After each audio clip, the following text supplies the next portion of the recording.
MP Chamala వర్గం MLA మందుల Samuel వర్గం మధ్య మరోసారి వివాదం నెలకొంది. యాదాద్రి భువనగిరి జిల్లా మోత్కూర్ మున్సిపాలిటీ వేదికగా ఎంపీ వర్గం వెసెస్ ఎమ్మెల్యే వర్గం వాగ్వాదానికి దిగాయి. మున్సిపల్ సమావేశంలో నిధుల విషయంలో పరస్పరం ఆరోపణలకు దిగారు నేతలు. 15 కోట్ల పంచాయతీ నిధుల గురించి ఎవరూ మాట్లాడొద్దని కౌన్సిల్ సమావేశంలో ఎమ్మెల్యే శామ్యుల్ ఆగ్రహం వ్యక్తం చేశారు. పాలక వర్గం ఏర్పడక ముందే వచ్చిన నిధులు కాబట్టి తామే మున్సిపాలిటీ అభివృద్ధికి వినియోగిస్తామని స్పష్టం చేశారు. ఎమ్మెల్యే సమావేశం నుంచి వెళ్లిపోయిన అనంతరం ఎంపీ చామల శామ్యుల్ వర్గాల మధ్య వివాదం నెలకొంది. పరస్పరం దూషించుకుంటూ దాడికి ప్రయత్నించబోయారు.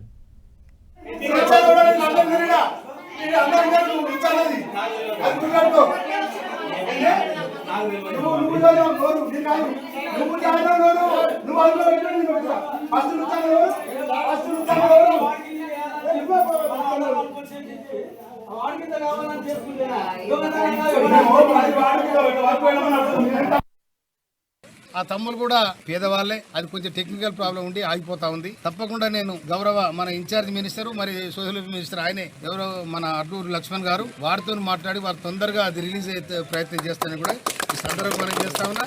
ఇగో మాది మాట మారవారం పోతే మళ్ళీ వచ్చేసరికి ఇలాగమైందట చెప్తా. ఇది మంచిగా రాయి మాది మాటలు నేను ఇప్పిస్తా, మంత్రి రోజు ఇప్పిస్తా, ఎలా ఎత్తున్నా నాతి కూడా ఏది జరగాలన్నా మందలతో సామెలతోనే జరుగుతుంది, ఈడ ఉన్న ఎమ్మెల్యేలతో జరుగుతుంది.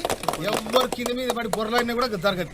అది నేను క్లియర్గా తేడా చెప్తున్నా. నేను అందుకోసమని వాళ్ళకు కూడా పేదలు కానీ బీదలు కానీ నేను నా కార్యకర్తలు భరోసా ఇస్తున్నా. మందల సామెలని చూడు మడమ దిప్పని పోరాడ ఎదురు